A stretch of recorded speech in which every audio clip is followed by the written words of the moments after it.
Hello everybody, and welcome back to another episode of Dad's Diag. Today, we're back on the Mercedes E320 from the year 2000 with about 65,000 miles on it. I had just gotten it all shined up and headlights restored, and that's when things start to break, when you think you're sitting pretty. Always happens that way. This time, I was driving into work, and after about 25-30 minutes of driving, I would get a hard misfire on at least one cylinder. And I thought all kinds of things had gone wrong because it was really not having a good time driving. So on my way in, I stopped at a light, turned the car off, turned it back on again, and all 6 cylinders were running fine. So apparently, if this car senses one cylinder drop out for 1 or 2 strokes maybe, it will shut down the cylinder and keep it shut down until the car is turned off and restarted. That makes things a bit difficult to diagnose. I can't go to the car while it's misfiring and look because the cylinder's shut down. It's not even trying anymore. So I can't go to find out which one it is with any external methods. The only thing I could do was hope that it left a code. So I broke out the Foxwell and did a code scan. And it came up with 2 codes for the engine. PO300 and a PO0302. I'm like, great. That lets me know it's on cylinder 2. So I looked up which cylinder 2 is. And cylinder 2 is right here under this. So my next avenue of diagnosis is going to be what everybody else would do. Swap out the coils with another cylinder, and then I have to drive it for another 25-30 minutes and put some pressure on the system. In other words, drive it hard and see if that cylinder either stays at cylinder 2 that drops out or it moves to another cylinder. If it stays with that cylinder, then I'm pretty sure that I have a problem with an injector. And I want to make sure before I buy my parts, because I don't want to buy a set of Bosch ignition coils just to find out that it wasn't the ignition coils. It's a lot of money wasted. Yes, it's probably a good idea to replace them, considering how old it is, but I'm not ready to do that yet. I may buy them one at a time and replace them, say, once a week. But right now, I want to determine where our problem actually is, where it's, if it's an injector, if it's an ignition coil. So the first thing I'm going to do right now is I'm going to swap out cylinder 3, or 1, 2, 3, cylinder 4 coil.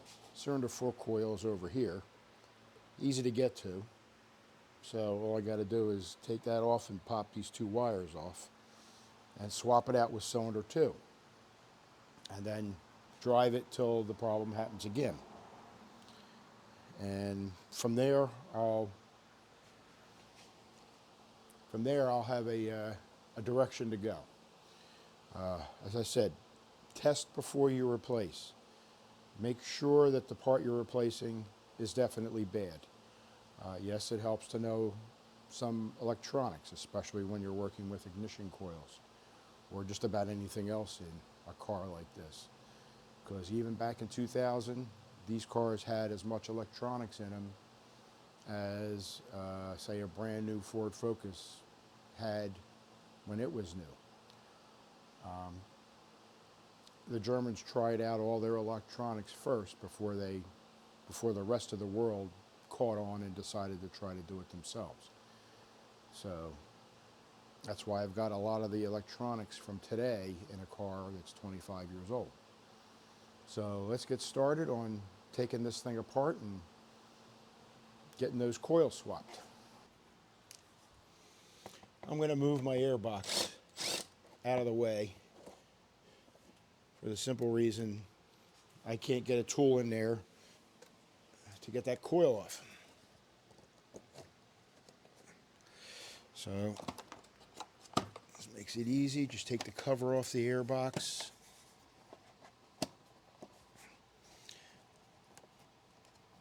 Pull the MAF sensor wire off and get all the hooks undone.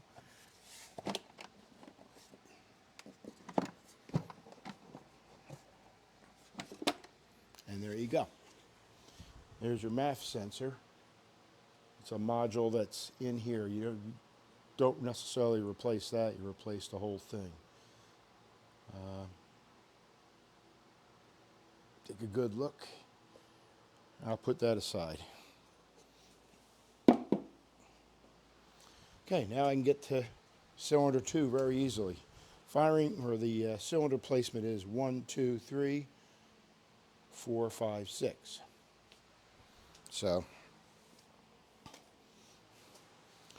let's get started with, that's a Torx bit.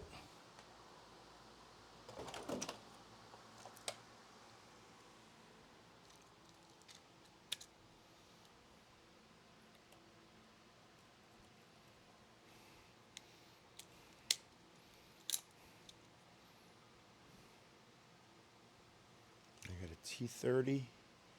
Is that it?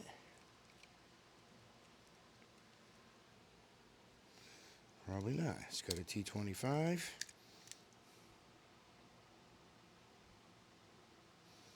T27. Nope. No.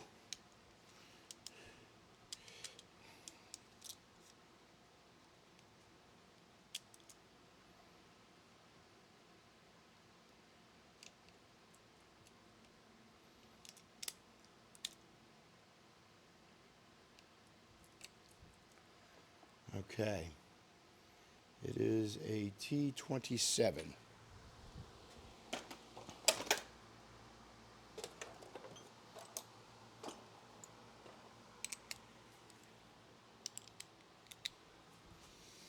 And move that wire out of the way.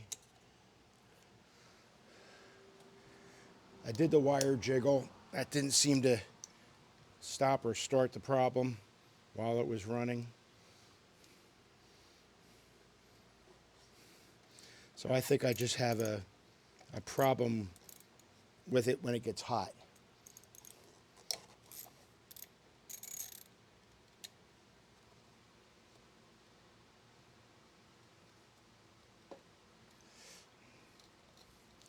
Keep that snug and see if I can get those coil wires off cleanly.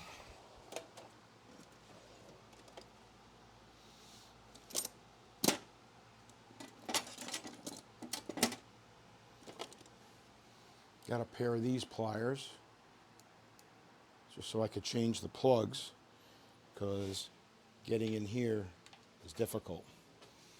Although this time I'm taking them off here.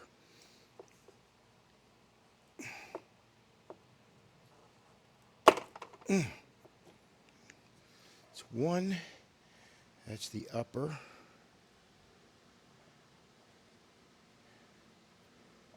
So each of these coils runs 2 plugs. And in this car,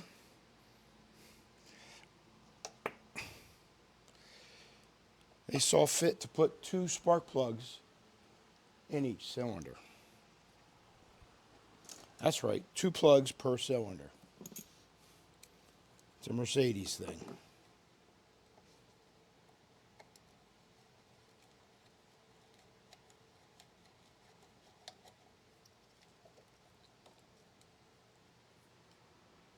Okay, there she is, see?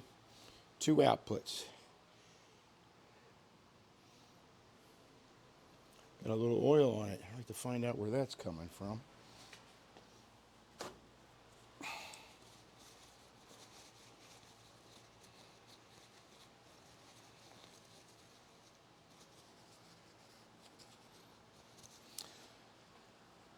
These are original Bosch.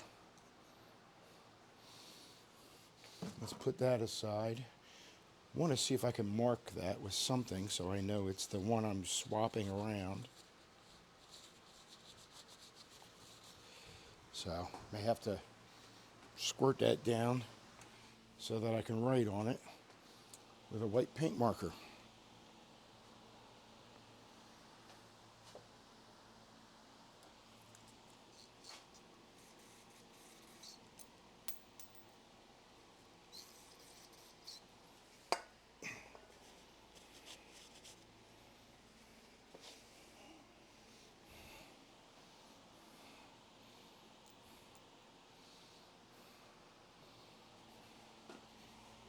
Step behind the camera. All right. Hope you guys can see well. I can't see what you're saying. There you go. Hello.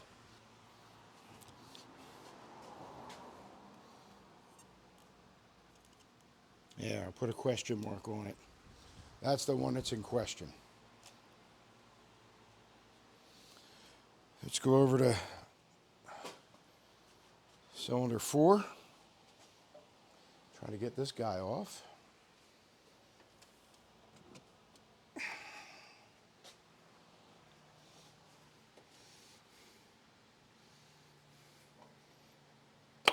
That's one. That's upper.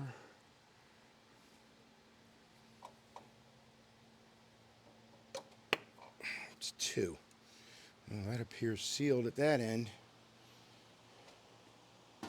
It could also be something as stupid as bad wires, where the spark jumps through the insulation to ground. I don't know that yet. Right now, the easiest thing to do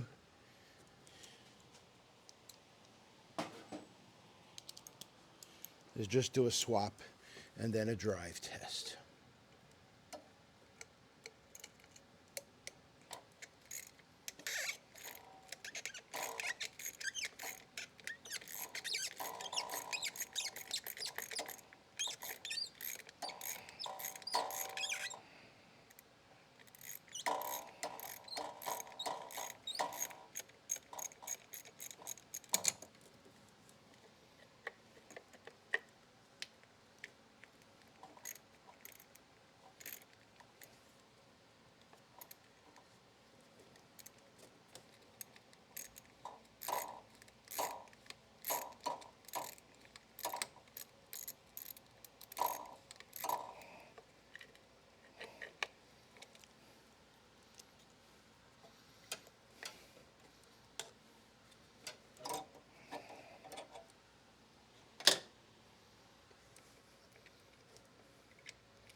Oh, by the way, if anyone was wondering, power steering is working great.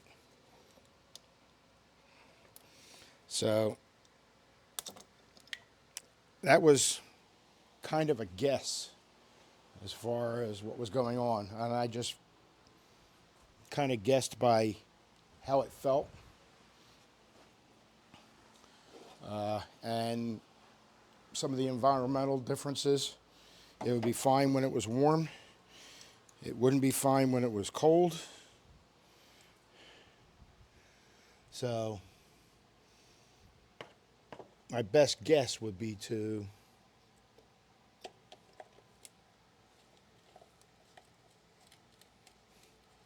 replace the pump. And I lucked out and I was correct.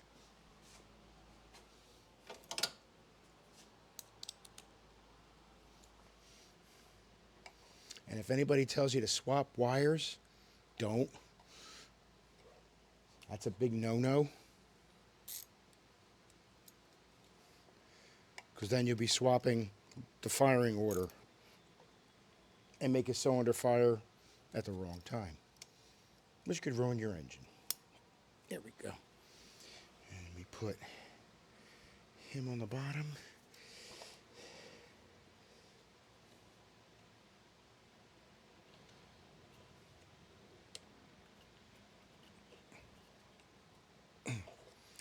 One on.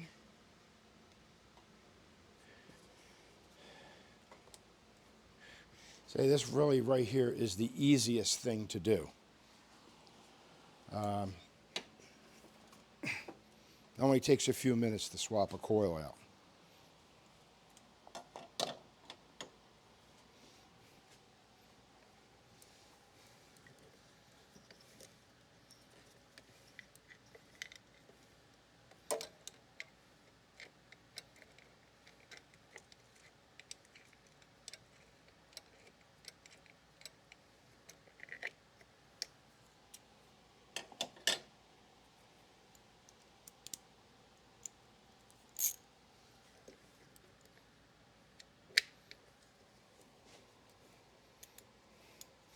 Yeah, and these hoses are kind of a pain in the butt. Can't move them.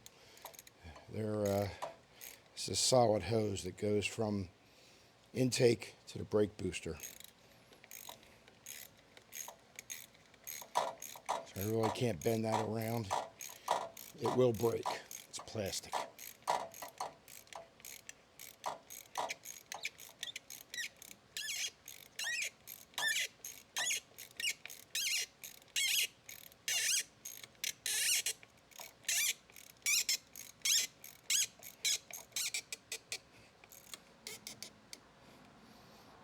Okay. Plug the control wire in.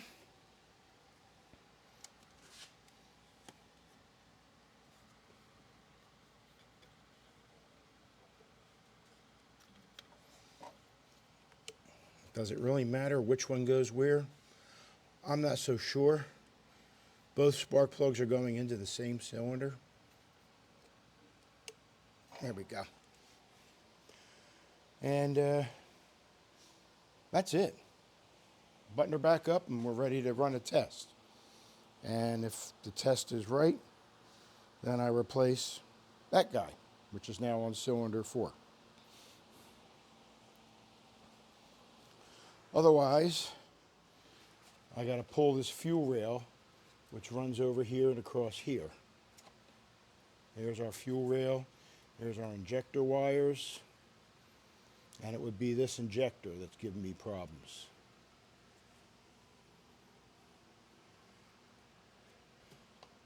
Hopefully I won't have to go that route. Rather not. But rule of thumb is take the easiest route first so you don't waste a lot of time and money chasing after a ghost.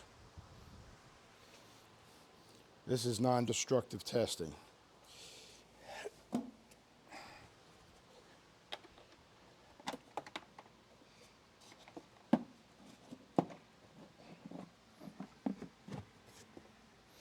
Here we go. 1, 2, 3, 4, 5,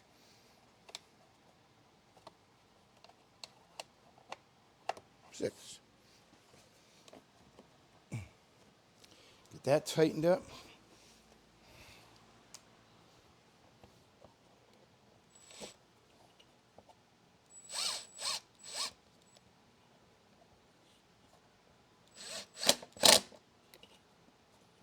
This is low torque. Not worried about damaging it. Just want it tight. Okay.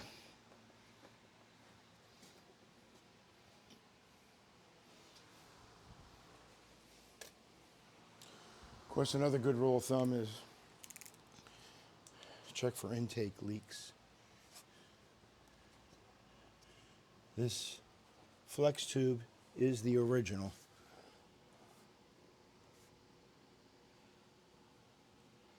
Does appear to be okay. Feels good. Doesn't feel crusty or anything like that. Do not forget to hook up your map sensor or MAF. There. Click. All right. We'll give that a go. Let's put the cover back on.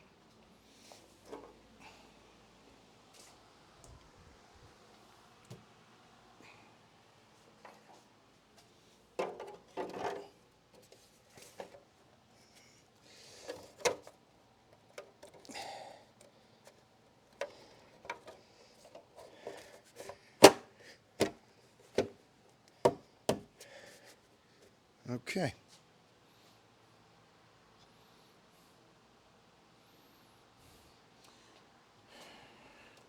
That's it for that. I'm going to come right back because I have another quick problem to look at. The check engine light was supposed to come on when the car misfired. In fact, it should have been flashing. I didn't see that. Then I come to find when I start the car that the light doesn't come on. And I am getting a fault in my instrument cluster. Not for a light bulb, but for something. So what I'm going to do is pop out the instrument cluster and see if I can find out why the light is not turning on. And that should just involve getting, all you have to do for the instrument cluster in this car is get 2 hooks behind it and pull. It's not, there's no nuts or screws. It is just press fit into the dash. So I'm just going to I have a couple of hooks. I'm just going to get behind it, pull it out, and go to that light bulb with the key on and give that a little jiggle, see if I can see if that light bulb is bad. All right, I'll be right back when we get inside the car. All right, now we're on the inside of the car. And the check engine light is over here. And I'll show you when I turn the key on. The only thing that comes on is the SRS light. And then it goes off because everything's okay. So what I'm going to do now. He mentioned as he tugged the fancy material up around one leg, then the other. I'm assuming... is turn the car off. You take a hook and you run it back here. You can slide it back behind.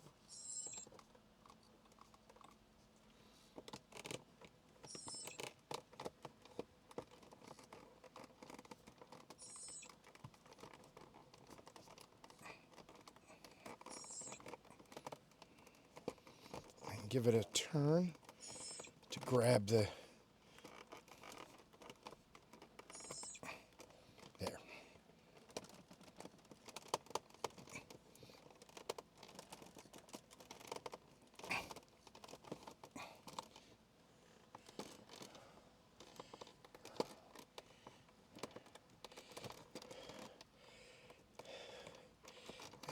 That's the hard part. Oh, you gotta be careful. Don't want to break anything.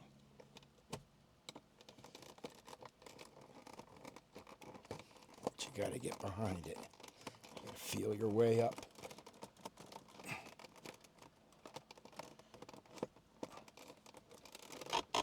There's one side. There's the other side. Give it a little tug, and it's out. I'm going to leave it connected.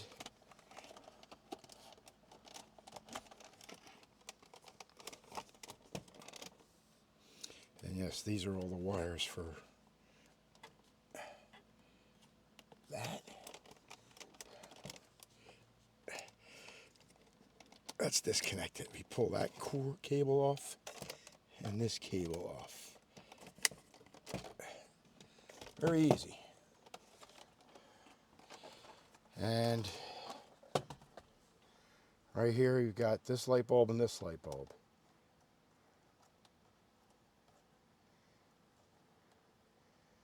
It's SRS.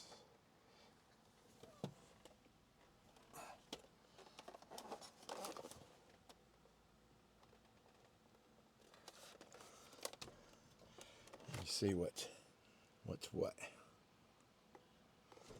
Yep. There's only two over there. Shine a light through them. A couple empty holes for other functions, but here's all your light bulbs. Two. Now, I replaced just about all these, including them, almost 2 years ago, and just gave them all a little twist. Did bring a pair of pliers.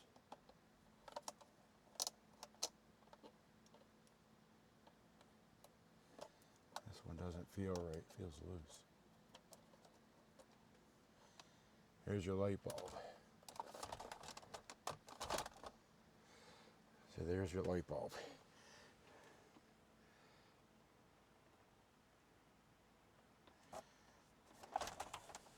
Put that one back. That goes in here. There.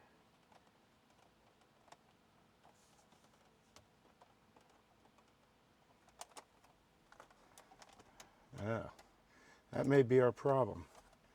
I don't know if you can see that. This tab is bent down and twisted. Oh. Let's see if I can straighten that out.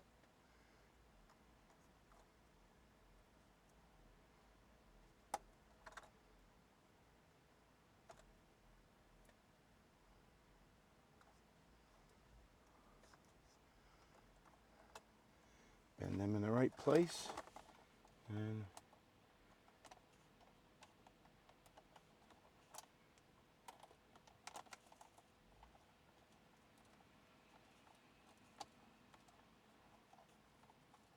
still seems a bit loose. Let's bend them down a little more.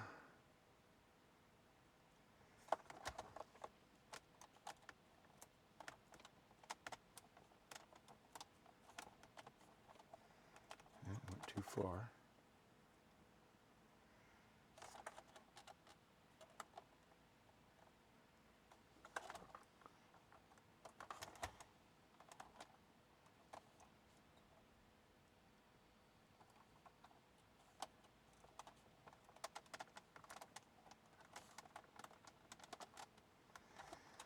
All right.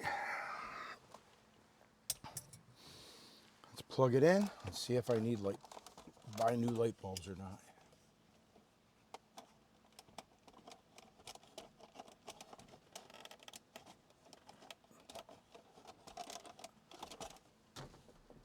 Ow. Hit my head on the light. Right here.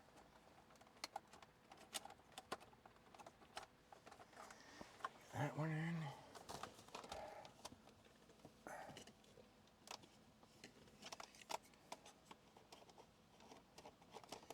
Can I do this by feel?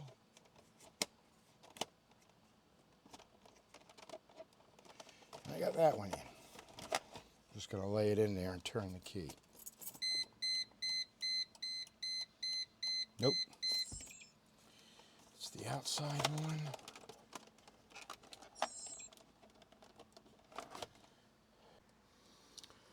All right, I tested the bulb and it tests good. So it's got to be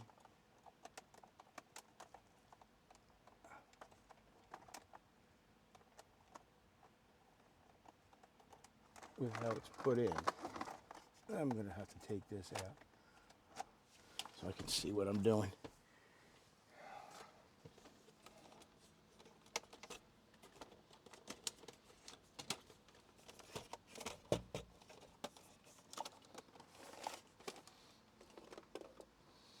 Let's put you over there so you can see what's going on.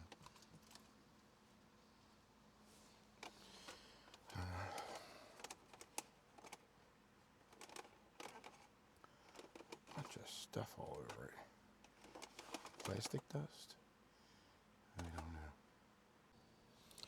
know. All right, I'm back. Did a little clean out, put the bulb in the right slot, and check engine light works now. Although it seems to think that the problem is been taken care of, at least for a bit. So it's not sensing any problem right now. It's intermittent. And I guess if it doesn't sense a current problem, it's going to turn off. So now we're back to just being able to test drive it and see if I can get that to show up again. At least now I have a check engine light to tell me if I need to do anything about it. I think I'll go and clear out the codes, and we'll see what code comes back.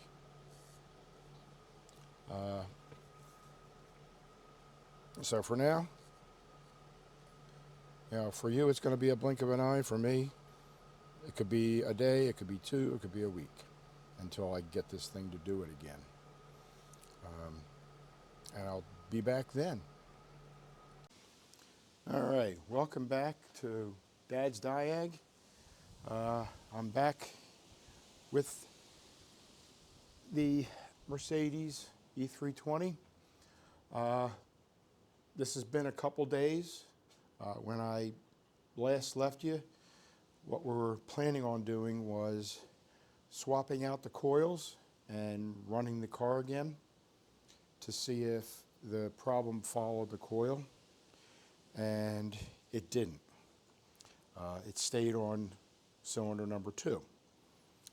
I swapped it with coil number 4. It didn't. I was kind of hoping it'd be a coil. They're a little cheaper and they're easier to replace. So now I'm going to go after the injector. Right now I'm starting my testing to see if the injector or how the injector is giving us a problem. So I'm going to have you come along for this testing process. Let me get you guys set up.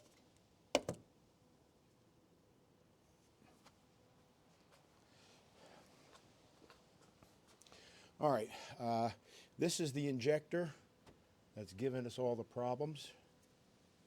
As far as I know, it's the injector right there.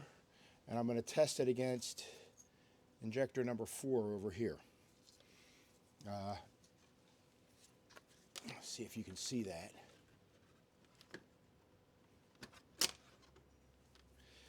I'm going to measure the resistance. These things should draw about 1 amp, and which would give it approximately 12 ohms resistance. And we're at 15.6, so it's a little under an amp per injector. Go to injector number 4.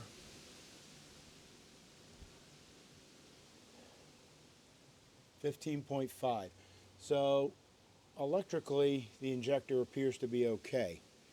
What I might try to do next is attach these with alligator clips and heat the injector up with a heat gun to see if anything happens when it gets warm. So let me get my wires for that.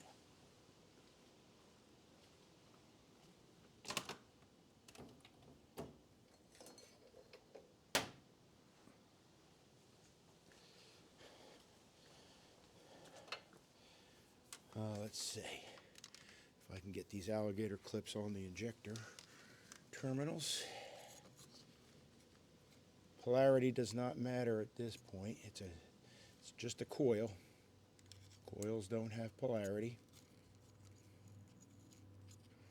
There will be times when that does become important. There.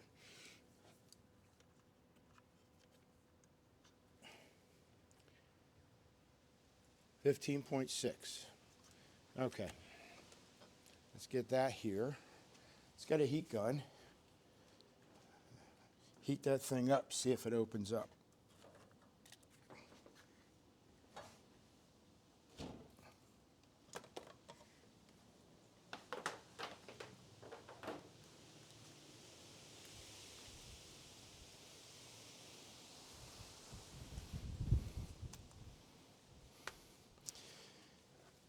You don't have a heat gun, you can try a hair dryer.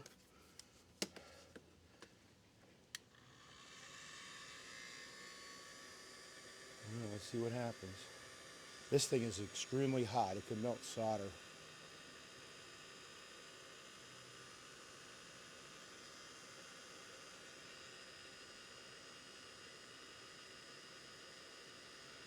It's holding steady.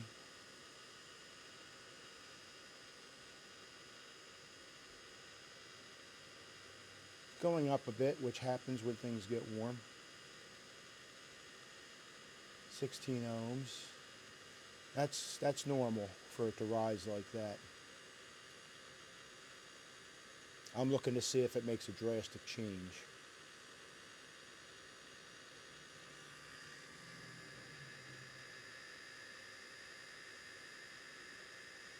Or if it opens up completely.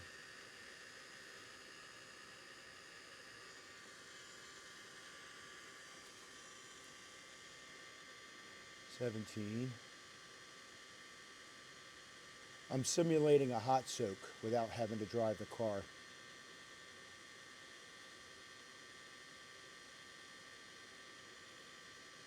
As the resistance goes up, it will draw a little less power, a little less amperage. Ohm's law, E equals IR. I just want to see if this coil opens up.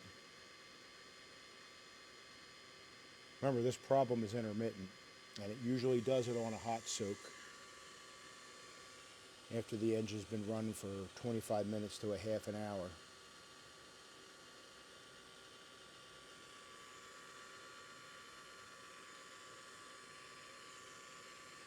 The injector's getting warm, but it's not making any changes that are a problem yet.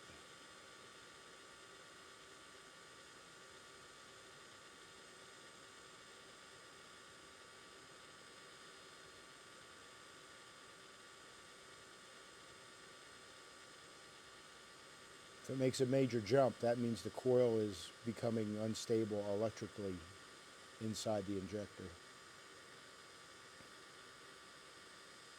Still normal.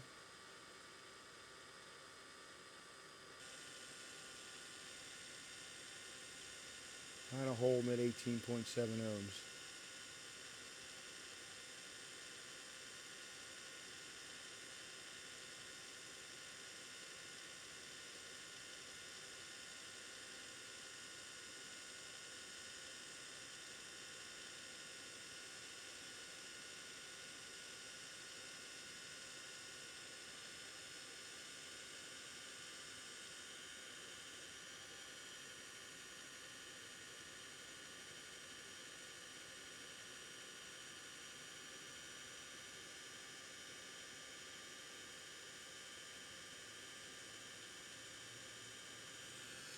All right, that's where it's holding. Let's redo that same test on the other injector and see if it does the same thing. As I said, injector 4 is not giving us any problems.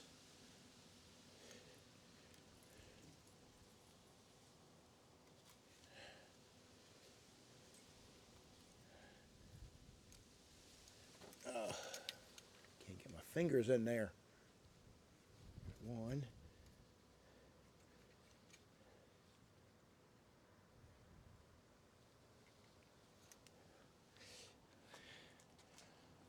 What are we down to here? 15.5. That's not necessarily cold. The engine's still kind of warm, but not that warm.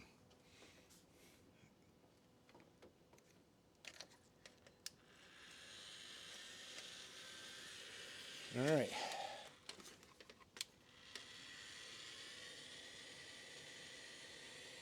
Let's watch this one.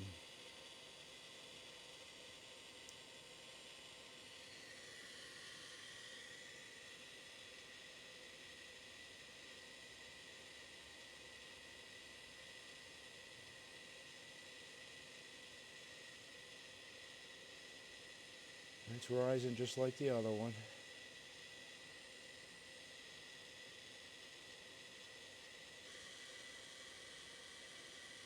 Goes to 18. I'll call that similar. 79. Everything's nice and toasty. There we are, 18.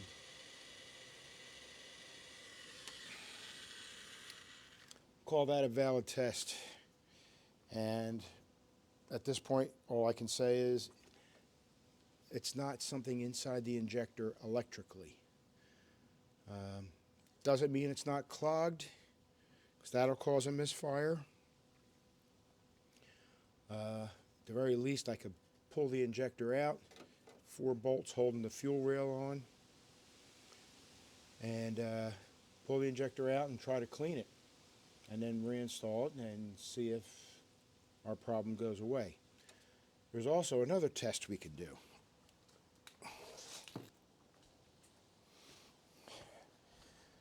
All right, let's disconnect this.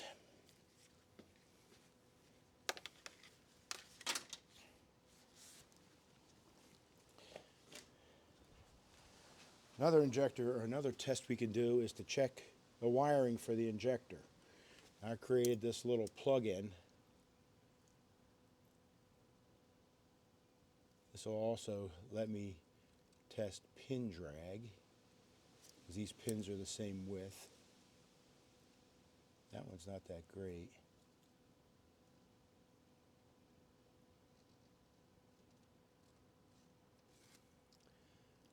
That one's a little better. We'll plug that in, and I have an LED here, 12-volt LED. Yeah, there is a resistor in there.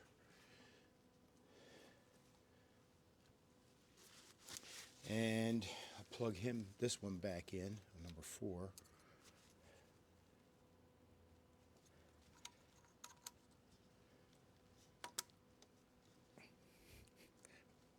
Okay. Bad enough running it with 1 cylinder down. Can't run it with 2. It'll stall. So let's start the car and see if the injector, hopefully it doesn't shut down the ignition system for that cylinder.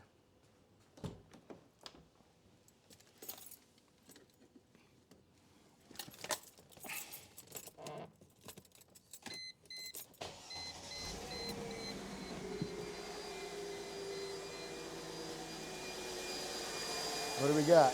Oh. As you can see, it stopped.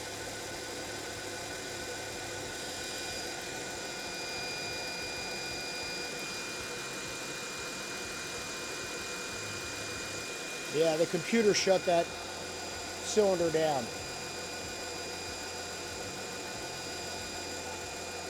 But it was firing. That means there's power going to it. I can check for a bad connection.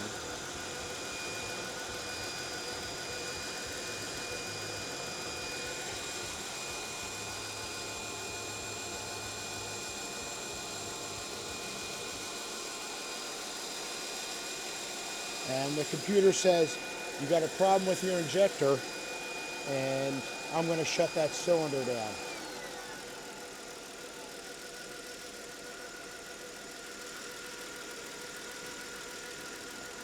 Let's try that again. I'll shut it off. Give it a few seconds.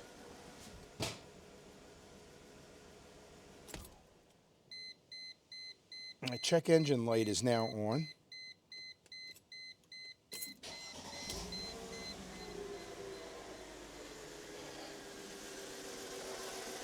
It's flashing. And watch. And then it shut off. So it gives the engine a little time to decide whether it likes that or not.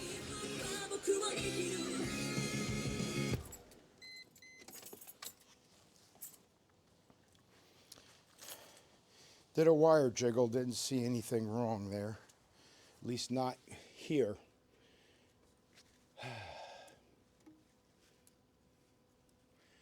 I should put a 15 ohm resistor across that to simulate the load. Then it would keep it running. Let me see if I have one. Might be able to do that for you. I'll be back. All right, I'm back. I created a jig. There's a 15 ohm resistor on here to simulate an injector. And now we're going to see if the engine likes that better. It may keep it running longer. If it doesn't, then it uses some other method to determine whether that cylinder is operating properly or not. Let's see which one it is.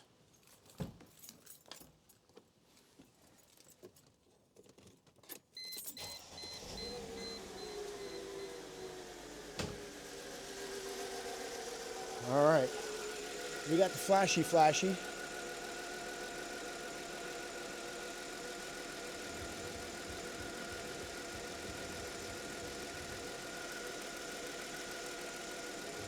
And it shut off. So that checks for a short circuit. It's checking for cylinder function. It shut off the injector. And you can see the engine rocking.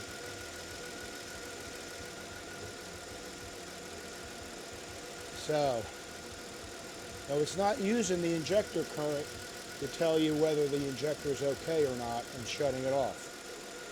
If it's an open circuit, it'll leave power there on and tell you have an open circuit. If you have the resistance there, it'll turn it off to let you know that the injector is still connected electrically. Be interesting to see what the codes are for that.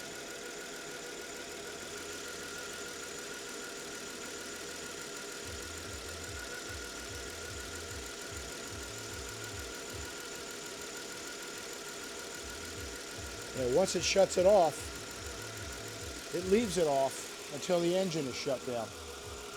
So,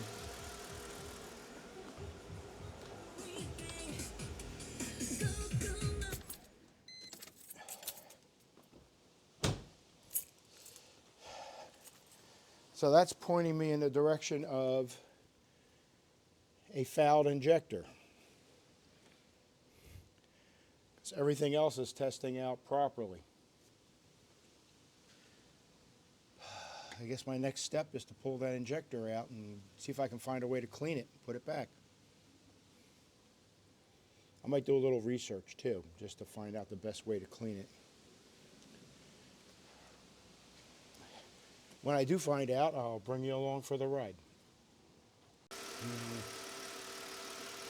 Okay, a couple hours have passed, and I decided to take the injector out and see if it can be cleaned.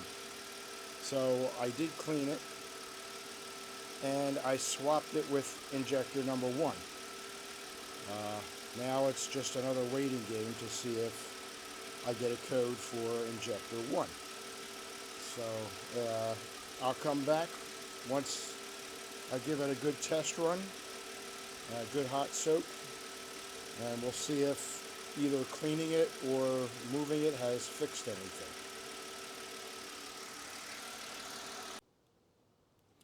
All right, everybody, it's been about a week since I decided to work on the fuel injectors, since I determined that was the problem. It was a very tedious and slow process of getting them out without damaging them. I could show you what I did very quickly. It started by removing this, the air intake tube, disconnecting your mass airflow sensor, and what I had to work with was down here. And let me see if I can shine some light on the subject.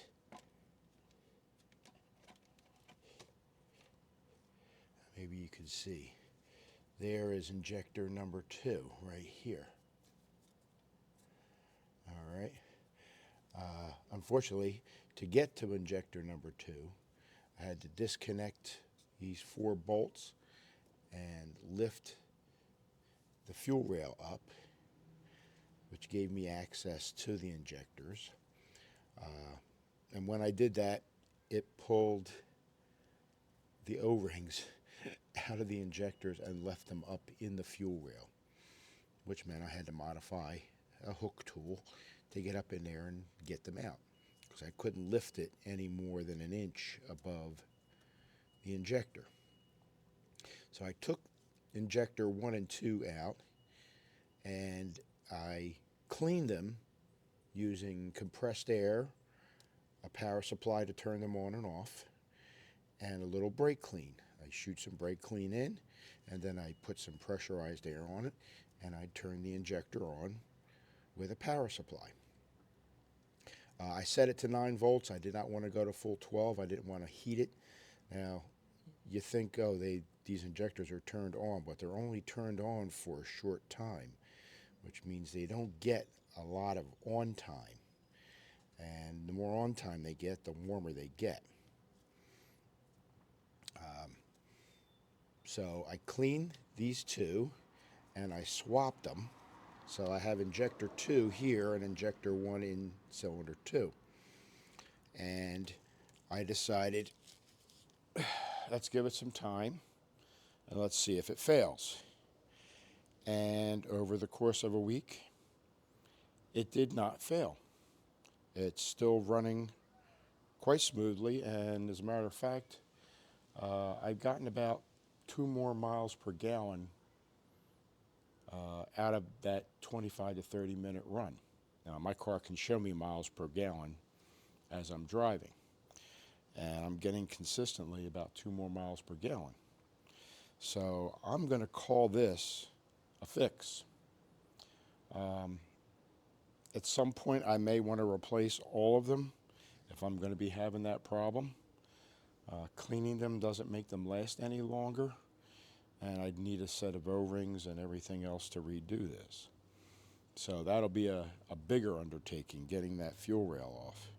It's being held down here by a harness that runs down here, and the harness that runs around here is attached to the fuel rail. As you can see, it runs around the fuel rail, then it's attached here. This plastic has to come up. That was not easy to do. It's a fairly long job to do. So that's something to worry about in the future. But for right now, she's running. She's running pretty well. And I'm going to let it go at that. Say, the more you work on these cars, the more you have to touch plastic, the more your chances are of breaking something. So the less I have to do that, the better. The better it is for the car. So I'm going to call that a fix, and do me a favor and do a like, a subscribe, and we'll see you next time on Dad's Diag.